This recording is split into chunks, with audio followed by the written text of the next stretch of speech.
LibriVox.com. Relationships, sex, passion with Dr. Laurie Betito. Hear the show live weeknights 10 to 11 on CJAD 800. Welcome to Passion, a show about love, sex, and relationships. Tonight, Dating Dilemmas, brought to you by EliteSpeedDating.com. And we have a panel. We have Frank Kermit, who is a dating coach and the author of many books on dating. He's the relationship columnist for thesuburban.com as well. And we have Fritz-Gerald of Elite Speed Dating. Thank you for having me. Welcome, both of you. So what we do on Dating Dilemmas is we open up the lines for dating questions. Anything from where to meet, how to meet, what to say, what not to say. And tonight, actually, we'll talk about first impressions because, Fritz, you wrote your latest blog is on first impressions. So maybe you'll just give us an aperçu of what that's all about. And any question you have, truly, they are here. These guys are here to help. 514-800 to text in or 514-790-0800. And I think, Frank, you put out a call on Facebook, so you always get a whole slew of questions, which we happen never to get through, but that's okay. We get, at least if we can get a couple, right? If we can get a couple in, we got a couple of questions actually from other blogs that carry my articles. Okay. So we'll be able to get through those questions as well. Okay, great. Well, we'll see how much we can get done tonight. So first impressions. We all know first impressions are important. How fast do we form a first impression when we're on a date? Like, is it seconds? What is it? In a matter of seconds. Seconds. An impression is made within a matter of seconds. Then it will be confirmed, right? If yes or no, that impression was valid throughout the rest of the interaction. But you've made your idea on someone, or an idea, not your idea, but an idea on someone within the first few seconds of you meeting them. What are the things we actually look for to form that first impression? To form that first impression? Yeah, like what do we actually look at? There's a recent study that shows actually that there's two questions that people ask themselves when they meet someone. Is, can I trust you? And can I respect that person? So those are theoretically the first two questions that you ask them. So if you feel trust and if you feel that you can respect that person, automatically you've made at least an impression. Yeah, that's very hard to know right away if you can trust them. But I would imagine I know one thing. If the person says, let's meet at 8 o'clock and they show up at 9, right away, you don't trust them. Exactly. Right? Frank, you would agree with that? I would agree with that. I think a major component is how safe you will feel with that person. Which is a bit of the trust issue, too, right? Yeah. I think it's part of that, too. I think as women, we do that. I don't know about, do men ask themselves the same question? They don't ask themselves the same question in the same way, but if they're meeting somebody new, it really depends on the context. The idea is, do I have to be on guard when this other person is around? Well, and that's where, as you use the word on guard, to me, that's again, trust. The first time you see them, and a lot of people think, it's with the appearance, but even their appearance will give you an idea of, can I trust or can I not trust? Sometimes it's the smile in the eyes, the way they look. Exactly. The nonverbal cues. Right. So what should people look for in those, in the nonverbal cues? Like, what do we, if let's say we want to make a good first impression, maybe we should start from there. What should we not do? Maybe it's easier to say what we shouldn't do. Well, the first thing to look for and always recommend is personal hygiene. Probably a great... No kidding. A good thing to start No on. kidding. Right. At least shower, deodorize, maybe something... Some breath mints. There we go. Okay. That's always a good start off. Because, wear clean clothes. Exactly. Yeah. So that's definitely going to give you a good leg up on the first impression that you're giving. You're so right. I think back in a very long time ago, but in the day, there was one guy I went on one date with, and he came very dressed schlumpy. Like, he just did not look like he was trying to impress anybody. And it was like, ew. That was it. The first impression was, couldn't you make an effort? Like, hello, right? Oh, yeah. Yeah. So unfortunately, that's those first impressions do matter, and sometimes it is based on appearance, but not appearance in the way that we normally would think. Yes. Right? It's not. You could be good looking and dirty. Right. Yeah, so that you're still not going to make a good first impression no matter how good looking you are if you're dirty. I completely or smelly, agree. Or smelly. Or whatever. So good hygiene is the basic essentials. That's what you do when you wake up in the morning. How about the minimum, okay? That is the minimum you should be doing on a first date, is have good hygiene. I would also like to add that sometimes a first impression can be based on someone's own personal prejudice and bias. Okay. And you have to take that into account. Because if you're going to go into a situation and you know those people may react to me a certain way for reasons that have nothing to do with who I am as a person. Right. You have to calibrate to that. Can you give me an example of that? Okay, I'm a big guy. Mm-hmm. I sometimes scare people because of my size. Right. So one of the things that I've done to calibrate to this is that I don't always shake somebody's hand initially. I take a step back, I put my hands up, and I give a little bow. Okay. This is my way of saying I acknowledge you and hello. That puts people... Why? Is that scary for them to shake your hand? What I found is that some people, because of my size, either they would grab my hand and try and squeeze it to say, okay, well, I'm just as tough as you and as big as you. And other people would be like almost afraid of me, like, oh my God, don't fall on me. So what I've done is that I simply will give a little nod, a little bow. It puts everybody at ease. So whether I'm dealing with somebody my own age, somebody younger, somebody who's maybe a parent of a friend, everybody initially feels respected. And if they feel that I respect them, they know I'm not going to hurt them. Okay. And their guard goes down, and they're much more open to discussing things with me. Okay. So that would be that first impression that you're talking about in terms of feeling safe. And I like the word that he used again, respect. It comes back to trust and respect of, do you respect my personal space? Do you respect the time that we're having together? That's right. And if you get too close too fast, it's creepy. Okay, that same person that dressed weird, that was schlumpy, also first date, like within, took my hand. I was like, what are you doing? Like, get away from me. Like, why are you holding my hand? You haven't earned that. Like, that's creepy. You're a creep. And that was the end of that. It was just creepy. So, dating dilemmas tonight on the program. We're talking about first impressions.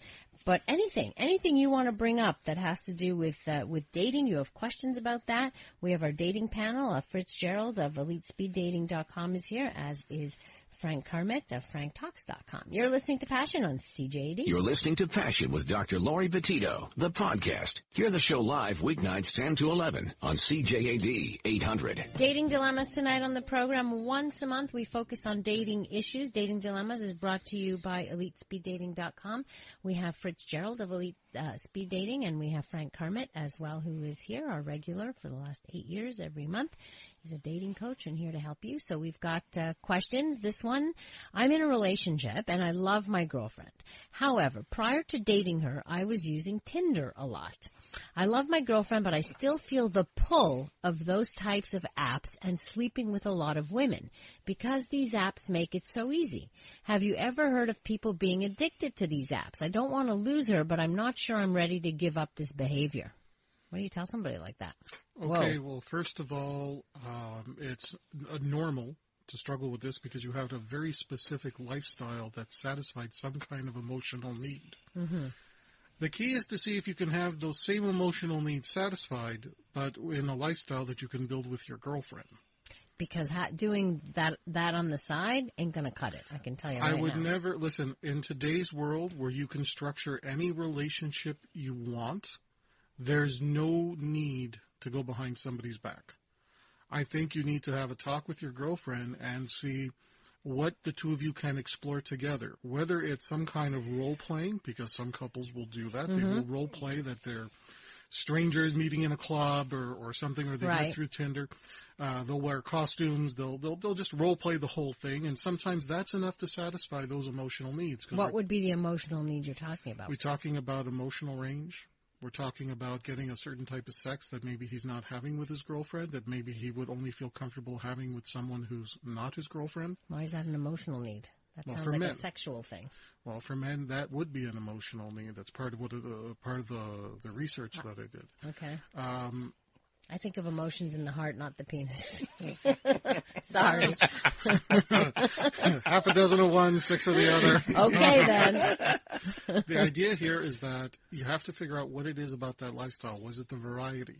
Sounds like it. well, maybe it's not necessarily the variety. Maybe it's just the idea that I don't know what's going to happen tonight. Let me see what I can get. But isn't there also this need for validation? This, by seeing, let's see who I can get. Let's see, and it's kind of exciting. Oh, new girl I can get. New girl, she finds me hot. It could it's be like the novelty. fishing. Look, it could just be the novelty of it, which is why I'm saying there could be ways that you can explore this with your girlfriend where you don't have to give up the relationship. Don't cheat on anybody. Talk about it with your girlfriend, and the sign is that if your girlfriend says, I don't want to hear it, I don't want to talk about this, okay, now we're dealing with two incompatible lifestyles here. And if that's really what he wants, Fritz.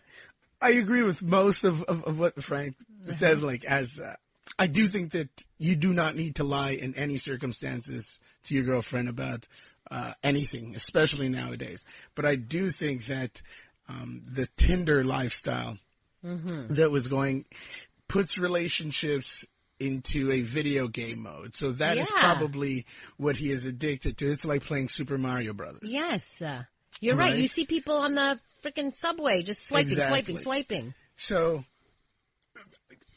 where I do agree that you would want to talk to your partner about this, I don't know if there's a necessity, or maybe it's time for you to put the game down for a couple of... how about that?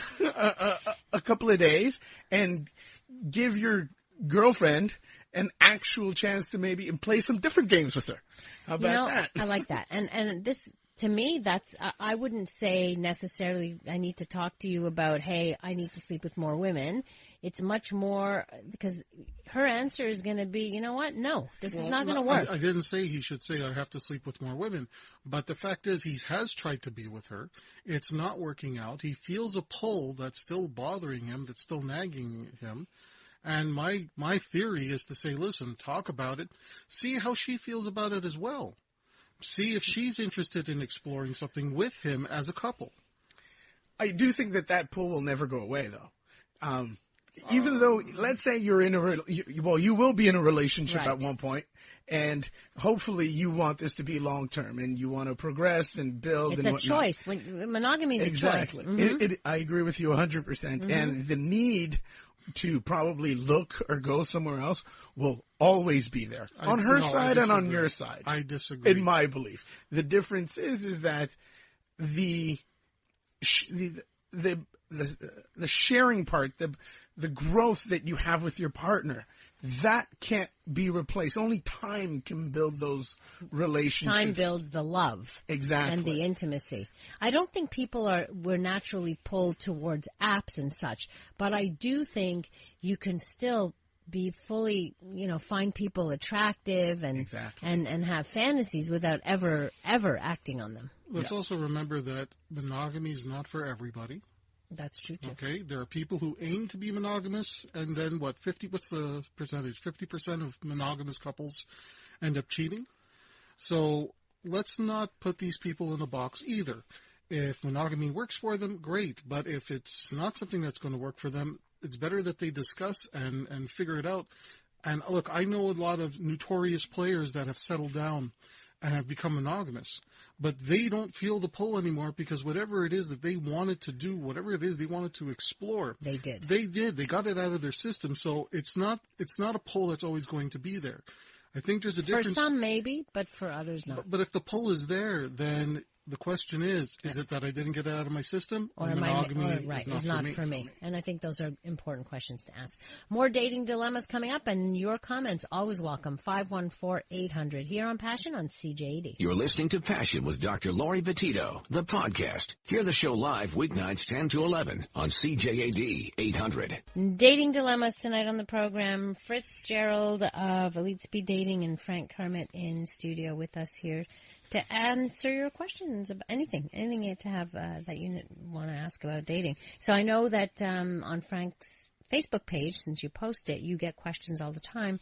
What are some that people want to answer tonight? All right. Here, this question comes from a blog called underthepress.org. Hello, Mr. Kermit. My name is Mark, and I'm 32, and I wanted to know your stance on men who cry. I've had previous girlfriends who have seen me cry and made me feel like less of a man because of it. What are your thoughts? Interesting. So, Fritz, you want to take a shot at this? Men who cry. Well, first of all, I think I don't think that you're less of a man at all for crying. Right. If that's the case, and if that's who you are, then that's who you are, and good for you. What's he crying about? That's what I would want to know. You know, are you crying because you've gone to a funeral? Okay, that's very different. Or are you crying because the waitress brought you the wrong thing? You know, like, I don't know. I think context has a lot to do with it. Yes. But even if, let's say this particular gentleman, let's say he's extra sensitive, and even if he does cry easily, the issue is not whether or not he's more of a man or less of a man. The issue is he needs to find a partner who's compatible. I agree. You need to discuss this with your partner. Maybe if she doesn't understand that this is what you do, and if she can't cooperate with you or actually be just with you on this, accept it, then maybe you have a bigger issue, and talk about maybe is this partner right for you? Because essentially, if that's who you are, and you know you are more sensitive than most men or different men, then you would need to be with someone who can be with someone like that. And wouldn't you let them know early on and say, look, I'm a pretty sensitive guy and I really cry easily, so I just want you to know that. Like, don't freak out or anything, but I cry at Hallmark commercials, you know, or something like that. Your best bet is right away let them know, by the way, the thing you need to know about me is this. I cry at movies, that sort of thing. One caveat, though. It's okay to express emotion. It's not okay to reach a point where somebody has to mother you. Ah. Agreed. Okay. So if you want to express emotion because you're crying and you're upset and so on, that's okay. But if you are bawling to the point where she has to step in and mother you through whatever the immediate crisis is, that's where I think... That will be a turnoff for her. That's where we lose attraction. I think that's a really important point. If you're crying because you need always to be comforted, there's a bigger issue here. And the issue is, why am I? What is the crying serving a purpose? Is it because I want to bring somebody closer to me? Is it because I need the comfort from somebody else? Is it my inner child that never got a proper attention? Yeah, in my I mean, it sounds to history? me like there's a more serious emotional issue at this point. It could be. Possibly, it could right? Be. Possibly. Dating dilemmas tonight on the program, brought to you by EliteSpeedDating.com. We have Frank and Fritz in studio. Frank and Fritz, I love it. It's like a cartoon, Frank and Fritz, talking dating. So if there's anything you want to ask Frank and Fritz, you can certainly call in 514-790-0800. I'm Dr. Laurie Betito, and you're listening to Passion on CJAD. You're listening to Passion with Dr. Laurie Betito, the podcast. Hear the show live weeknights 10 to 11 on CJAD 800. Let's talk about dating tonight on the program. So in reference to this question, our last question was about a guy who cried a lot, right? So this texter says, I dated a guy who was an emotional basket case. Crying because your pet or someone died is fine. Sobbing because you are 30 and have done nothing with your life, or because your parents aren't as loving as you wish, there were almost monthly occurrences, was such a turnoff. I will support you to the ends of the earth. I will not mother you. Yeah. Right? I mean, that's basically really what you said. And I think that makes a hell of a lot of sense. If I have to, constantly be doing that, that's a real, No woman wants to mother her boyfriend or husband. No woman. Yeah, and I think that's real important. Yeah. Because over time, that becomes quite the turnoff, in fact. It does. Yeah. Another question. Okay, this one comes from Facebook. How do you explain, it's from a man. How do you explain to women that right now you are setting up your life and your current circumstances are, because you're working towards a larger goal and building a business, you don't really have money nor time to have a serious relationship? So, what's your answer, Frank? Oh, you want to go, Fritz? Frank, Fritz? I'm getting lost. I think you should just say exactly that. Just be completely honest and tell that person exactly what you're going through, and that you probably do not have that much time, or the time that you have is limited, and that you will do the best that you can to fulfill that time with her, but you have big goals, and that person most often than not understand, and or not, or maybe they want more, and that's not going to be enough for them. Well, if she's looking to get married within the next 24 months and wants to start a family, then this is not really an option for her. Right. She needs to know that. I would add that whatever it is about that girl that you do like, let her know. Yeah. She needs to know that this is not an excuse. This is not you trying to come up with a wall and say, well, I'm making up all these excuses because I don't actually want to date you. If you actually want to date her, let her know why you would want to date her, and maybe you can see each other casually for the next little while if that's something she's open to. Right. So it's a discussion to have. Here's a question. They say that not searching through a phone proves that you're not a jealous partner, but why can't we go through the phones if there's nothing to hide? So this is really about checking up on your partner, snooping, going through their phones, their text messages, their emails. See, I think that this comes back to trust again, trust and privacy. If there would be no need to go through someone's phone to know anything about them. Let me put it this way. If they want to do something, or cheat on you, for example, they'll find a way of doing it. Yeah, and erase it on their phone. If they exactly. Have to. Mm-hmm. So there's... Although many of cheaters have been caught via the phone, True. That's true. But don't you have to have cause for, or reason, or some suspicion other than your own insecurities if you're going to do that? The best way to eliminate suspicion in a long-term partner, give them full access at any and all times. Sure, but giving full access and saying, look, I have nothing to hide. My husband has the passwords to my phone, my email. I don't care. You want to go through my phone? Go through my phone. But he would never do it. Exactly. But it's because he has that amount of access.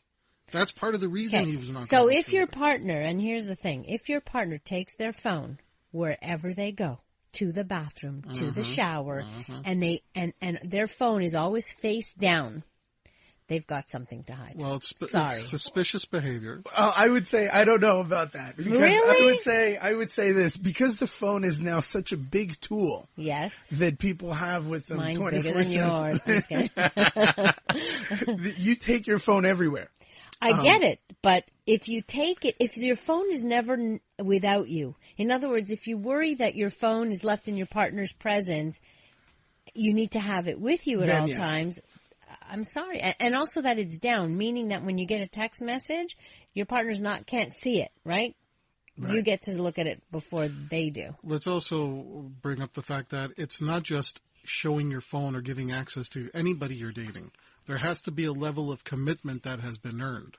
If it's someone who you're dating casually and maybe you've only been dating for 2 or 3 months, no, you don't get access to that person's phone. Right. You've only been dating 2 or 3 months. However, if it's someone that you're planning to build a future with, move in with, share bank accounts with, listen, if you're going to share your bank account with somebody and all those resources, you damn well better have access to the phones. It's access. I think it's transparency versus give me your phone, let me check it, or sneaking checking on it. I think having access is one thing. Saying, look, you can have my passcodes because sometimes I'll need you to look in my phone for me or whatever it is. My kids have my passcode. Everybody has it. But sometimes people, for their own reasons, maybe they're just feeling insecure at that particular point. They feel they're not as viral or as attractive as they once were.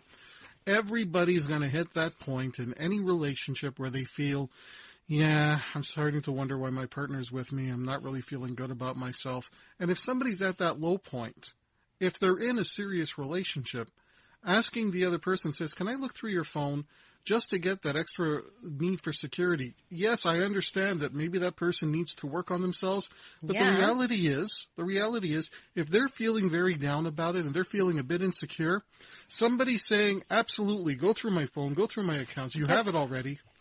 Well, see, I don't think that I would say that. Just by asking the question, can I go through your phone, I would probably say, okay, yes, but we have something more to deal with. We have an issue here. We have an issue. Why do you need reassurance? Exactly. That's what I want to know. So clearly you need reassurance because you want to check my phone. What are you worried about? Why do you suspect anything? What have I done to trigger that in you, for example? But you may not have done anything. The person may be thinking is, well, I just found out that that best friend couple that we have, one of them was cheating. And now I'm feeling a little insecure. I don't want it to happen to me. So let's talk about that projection that's happening and not... Mm-hmm. Right. I'd rather talk about the issue than everything else, because it's true. There can be some level of privacy. Privacy doesn't mean non-transparency. Exactly. But if all you do is talk about their problem, as in, hey, it's your problem, let's talk about your problem, but I'm not showing you my phone, how far do you think that trust is going to go? I could show you my phone, but it's not going to fix the issue. It's like the way... think about a diary. So my partner has a diary, she's there, and it's left open. I could open it at any point in time, but am I going to actively go in, open the book, and start reading the pages? Even though you might be insecure about, what is she telling her girlfriends about me? But you do realize that what you just did there, both of you are sidestepping the issue. The person's already feeling insecure, whether or not you've done anything. And if you say, why don't we just talk about your issues, and you don't have to look at my phone. No. I think I'd go with what Fritz says, because you want to look at my phone? Go ahead, look at my phone. But we have a bigger issue then. If you need to look at my phone, we have an issue. Let's deal with that, but go ahead. Exactly, you know? And that's my point. That's you have to do both. Right. So this person says... I just don't want her to check my browser because all the porn tabs are open. Okay.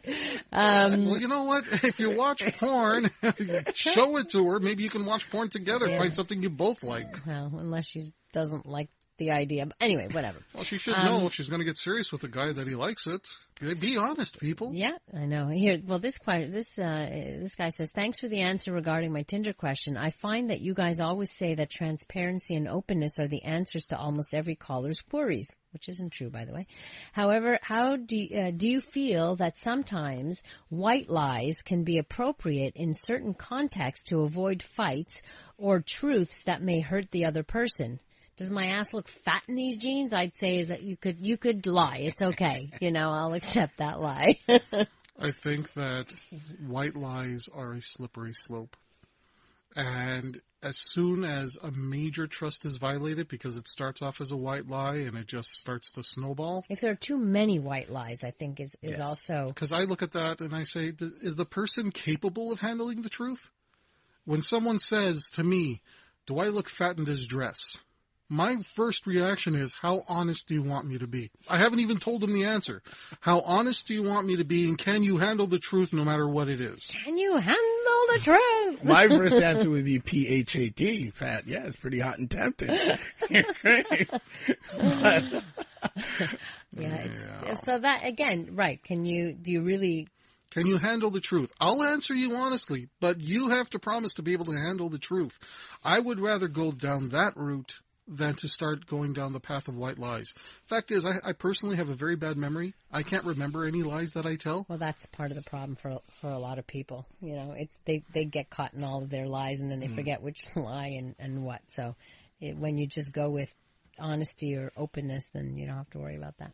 You're listening to Passion and Dating Dilemmas here on CJAD 800. You're listening to Passion with Dr. Laurie Betito, the podcast. Hear the show live weeknights 10 to 11 on CJAD 800. Dating Dilemmas tonight on the program, brought to you by EliteSpeedDating.com. We have Fritz from Elite Speed Dating and Frank Kermit, our usual guest here for Dating Dilemmas, and we answered dating questions. We've been talking about trust, we've been talking about snooping, first impressions, lots of different questions. This texter writes, distrust breeds distrust. Had the guilty party snooped through the innocent party's phone. So what happens if you mistrust somebody? Then what does the other person think? The climate changes, right? There's a dynamic that happens. That point. For what I pull out of that text is, if someone cheats, they automatically assume their partner maybe cheats, and that's why all of a sudden now they want to look through the phone. Right. So they're thinking, if I've done it, maybe they're doing it. Let me see. Possibly. There's a good logic to that, and I don't know. I just think that it comes back to the trust issue. Right. You're projecting, and there's way more. There's a conversation that needs to be had. Right. Definitely. Question here. One of my boyfriend's female friends ends up randomly kissing my man. He doesn't mention anything about it because he does not want to start a fight for something that he couldn't control. He did ask the girl to back off, but still kept it from me. Is that considered cheating? Is it okay to keep that information? I was furious when I found out because I felt lied to. It's not okay to keep that information because now she feels not only is there a trust violation, she feels like a fool for not having known. But there was no cheating here. The girl planted a kiss, made a move on her guy, planted a kiss on him. He said, hey, back off, girl. But he didn't want to stir the pot and tell his girlfriend that, hey, your friend kissed me. Or this girl kissed me, not her friend, but a female friend, yeah. My question is, are they going to be at the same social circle events in the future? Mm-hmm. Are they going to be at the same wedding parties? Is this female friend somebody who visits the house every so often? If I was in the position of that girl who, it was my partner who got kissed and didn't tell me, I would feel like a fool at that point. Right, if you found out after the fact, right? Yeah. So how did she find out? That's another question. How did she find? Did he just forget to say it? Or did it come up later? The reality is he didn't come home and say, hey, this happened, and I just want you to know I told her to back off. I don't know what was in her head. I don't know what she was drinking, but blah. For all we know, it could be the girl herself who said, I'm going to break them up, so I'm going to go tell the girl. Right. Yeah, by the way, I kissed your boyfriend, and that's why you don't leave anybody with the power to put cracks in the foundation of your relationship. And you're better off telling your partner and saying, look, this happened just so you know, so that if somebody does try to go behind your back and say, oh, by the way, I got some news, they can't put a crack in that foundation. I understand, but at the same time, like Dr. Laurie said at the beginning, there was no cheating at this. It's not a question of cheating, though. But now there's a question that I have. Why wouldn't he have said anything? Does he have an interest in the girl? But maybe it's insignificant to him. Is it possible that it's like, okay, she did this, meant nothing, I'm not interested, why make a big deal out of it? I don't want my girlfriend to be upset. So it's one of those little omission white lies, if you want to say. If the situation were reversed, would he care? Okay, that's a good question to ask yourself. That's a good question. So, and you can use that as a basis. So I like that. So ask yourself that question first. Reverse it and see. A good male friend is going on a first date with a female, and the female has already told him that she had an incurable STD, herpes. I'm at a dilemma as to encourage him or discourage him, as he's the kind of guy that almost needs a partner. But I can't say that this STD isn't a big deal. Any advice?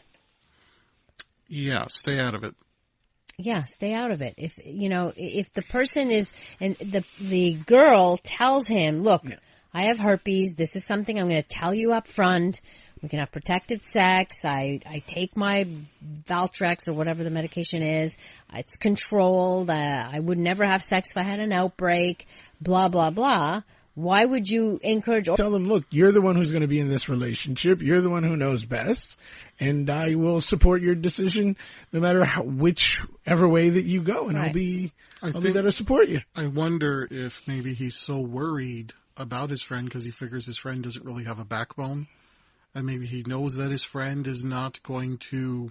Well, what can his friend do? His friend has to make a choice. Do I want this girl? I like her. I'm dating her. I like her. I find out she has herpes. The choice is yours now to make. Is it something it's doing sex? It's not that it's not a huge deal, but it's also not the biggest deal. I mean, may not be the biggest deal, but I think what he's more worried about is that he's saying here, it sounds like he thinks his friend is desperate. He's the kind of guy that almost needs a partner. Like basically, he's a desperate guy. So he's kind of settling for something. Figures I'll never get anybody else, and maybe he just won't be as proactive to be protective. Still well, doesn't let's matter. Hope he protects himself, and it's still his choice. But exactly, I think if he makes the choice, it's not based on herpes or no herpes, but how he feels about the girl. And at that point, you take precautions. That's the important thing. And if you can't respect your friend, maybe you need a new friend. Maybe that's it.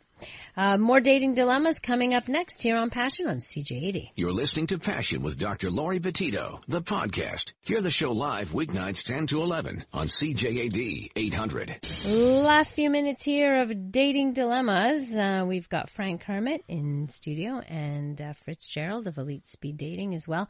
Before we go, actually, I want to talk about, I know that Fritz, Elite Speed Dating, and my friends at CLO Yoga Studios are putting together something which I think is awesome. Yes, a yoga. It's called Cielo Speed Dating, and it's a speed dating event with yoga in the speed dating. So we will be meeting, taking time to do some yoga, some meditation. Like this is a whole 3-hour thing. Exactly, a whole 3-hour event. What I like about this is that it's actually like-minded people meeting like-minded people who are actually interested in yoga or meditation, or at least exploring that. That's exactly it. If you're interested and you're open to the fact of trying yoga and other forms of yoga, there's also going to be a partner yoga.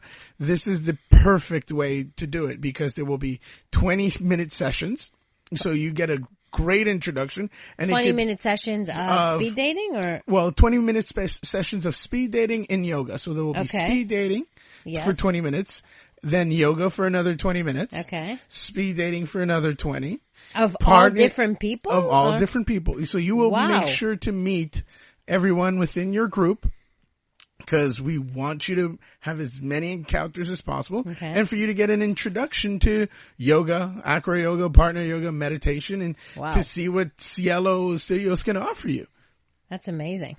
That's great. That's great. That's going to be fun. We've been wanting to do, I think it's a great idea that Cielo had to contact us. So I'm very excited about it. Well, they did after they heard you last time. And Mike called me and said, hey, I got a great idea. Look, what if we did this? I said, it's a great idea. Check it out. So if you want information, it's on your website, elitespeeddating.com. Yes. All right, so check out that, elitespeeddating.com. And Frank, your latest article in the suburban.com is about what? Well, the latest article is that maybe you're not cursed, you just make bad choices. Because a lot of people say, I'm so unlucky in love. They say that. They say, why is this happening to me? Well, if we look at your relationship history and we see the choices you made. What's the common denominator? The common denominator is you. There you go. And that's why it's happening to you. All right. Guys, thank you so much. We'll catch up again in July. Very much appreciate both of you being here and answering everybody's questions. Thanks to Dave Simon in Master Control as well for handling and pushing all the buttons. And thanks to all of you for your wonderful questions, whether it's through Facebook, whether it's through texts. Thank you, thank you, thank you. News is coming up next, and then the CJAD Comedy Show with your host, Joey Elias. I want to wish you a wonderful rest of the evening, and please remember, life is short, so make sure you take the time to smell the flowers and indulge your passions.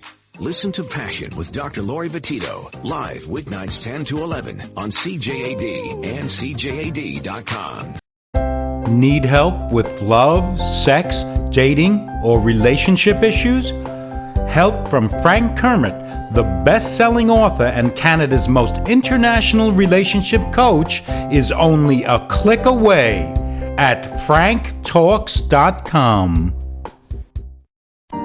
Frank Talks is sponsored in part by the Adult Male Virgin Seminars and Telephone Consultations. If you are an adult and want to get a handle on this once and for all, you need this seminar. Being an adult male virgin can be most stigmatizing in today's society. You feel like a failure in the eyes of the mass culture around you, alienated from your male friends who all talk about their sexual conquests, and you must hide this shameful secret lest they use it against you. And the very personal pain, anguish, and despair that cannot be described by words that haunts you every moment of your life. Enough is enough. It is time for male virgins to take charge of their sex lives. Frank gives you the rules of winning in this seminar. The Adult Male Virgin Seminars and Telephone Consultations. Make your first time the best time of her life. Only available at franktalks.com. Frank helps adult boys turn into men. Need help with love, sex, dating, and relationships? Visit franktalks.com.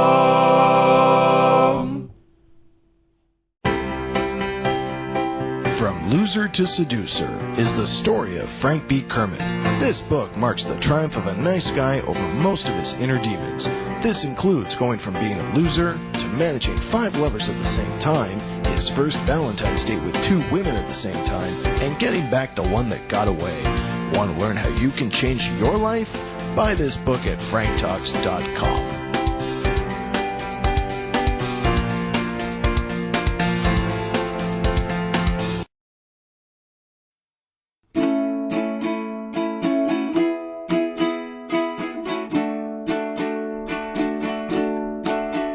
If you need help with your relationships, my buddy Frank, he's got some tips.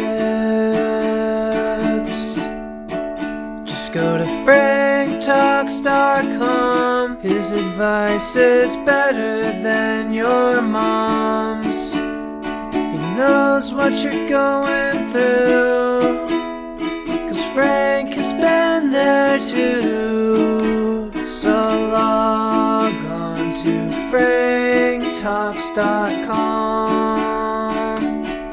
franktalks.com.